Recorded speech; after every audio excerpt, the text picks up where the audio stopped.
Welcome to நலம்தானா channel. எல்லோரும் நலம்தானா.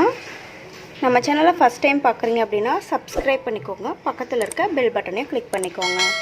இந்த வீடியோவில் என்ன பார்க்க போகிறோம்னா எள்ளு பொடி பார்க்க போகிறோம். ஸோ இதில் நான் இதோட ஹெல்த் பெனிஃபிட்ஸ் எல்லாம் சொல்லியிருக்கேங்க. ஸோ வீடியோவை ஸ்கிப் பண்ணாமல் பாருங்கள். வாங்க இப்போ வீடியோக்குள்ளே போகலாம்.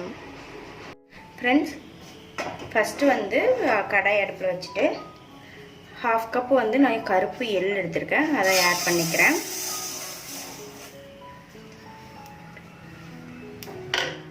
இது நல்லா வெடிக்குங்க. அது வரைக்கும் வறுக்கணும்.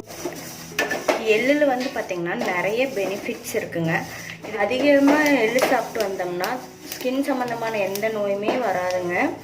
அப்புறம் பார்த்திங்கன்னா எள்ளில் இருக்க எண்ணெய்த்தன்மை தோலோட பளபளப்பு தன்மைக்கு அதிகரித்து தருங்க இந்த எள்ளு சாப்பிடும்போது. நமக்கு சப்போஸ் அப்படியே தோல் வியாதி யாருக்காவது இருக்குது அப்படிங்கிறவங்க, இந்த சொறி சிரங்கு படை இதெல்லாம் இருக்கும் பார்த்தீங்களா, அவங்கெல்லாம் எள்ளு கண்டினியூஸாக சாப்பிட்டு வரும்போது அவங்களுக்கு அந்த டிசீஸ் எல்லாம் க்யூர் ஆக சான்சஸ் இருக்குது.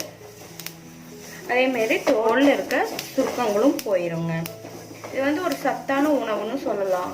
நான்வெஜ் சாப்பிடாதவங்க பார்த்திங்கன்னா இது கண்டினியூஸாக சாப்பிடும்போது அவங்களுக்கு நான்வெஜ்ஜில் இருக்க உடலுக்கு கிடைக்கக்கூடிய பலங்கள் இதிலிருந்து கிடைக்குங்க.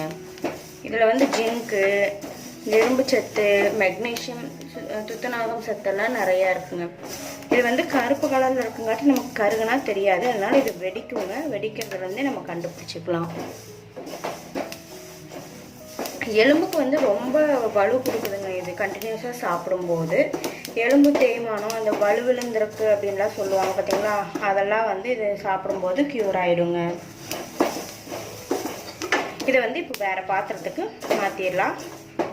வெடிக்க ஆரம்பிச்சிருச்சு. நல்லா வாசமும் வந்துருச்சு. வாசம் வரணுங்க. இந்த டிஷ் தெரியாதவங்க யூஸ் பண்ணிக்கோங்க. பிகினர்ஸ்க்கு யூஸ்ஃபுல்லாக இருக்கும். அடுத்தது இப்போ என்னென்ன ஆட் பண்ணலான்னு பார்த்துக்கலாம். கடலைப்பருப்பு 1/4 டீஸ்பூன் ஆட் பண்ணிக்கிறேன். மல்லி 1/4 டீஸ்பூன் ஆட் பண்ணிக்கிறேன். ஜீரகம் 1/4 டீஸ்பூன் ஆட் பண்ணிக்கிறேன். மிளகு 1/4 டீஸ்பூனுக்கும் கம்மியாகவே ஆட் பண்ணிக்கிறேங்க. ஒரு வரமிளகாய் உங்களோட காரத்துக்கு தகுந்தது நீங்கள் ஆட் பண்ணிக்கலாம். அடுத்தது கொஞ்சம் கருவேப்பிலை தழை. இது எல்லாமும் நல்லா வணக்கிடலாம். இந்த ஆஸ்துமா இருக்கிறவங்கெல்லாம் எல்லாம் கண்டினியூஸாக சாப்பிட்டு வரும்போது அவங்களுக்கு அந்த மூச்சு விடுறதுல இருக்க ப்ராப்ளம்ஸ் எல்லாம் குறையுங்க. பீரியட்ஸ் ப்ராப்ளம் இருக்கிறவங்க இந்த எள்ளு சாப்பிடும்போது அவங்களுக்கு அந்த ப்ராப்ளம்ஸ் க்யூர் ஆகுங்க.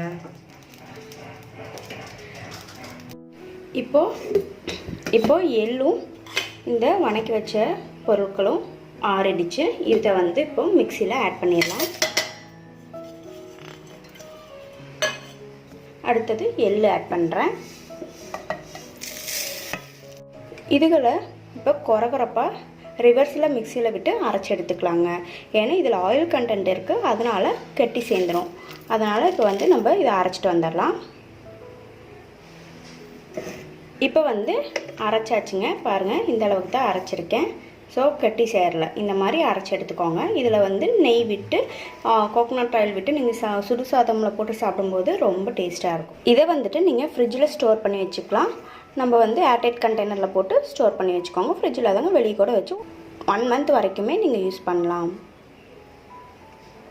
ஸோ இந்த வீடியோ உங்களுக்கு பிடிச்சிருந்தா லைக் பண்ணுங்கள், ஷேர் பண்ணுங்கள், கமெண்ட் பண்ணுங்கள். தேங்க்ஸ் ஃபார் வாட்சிங்.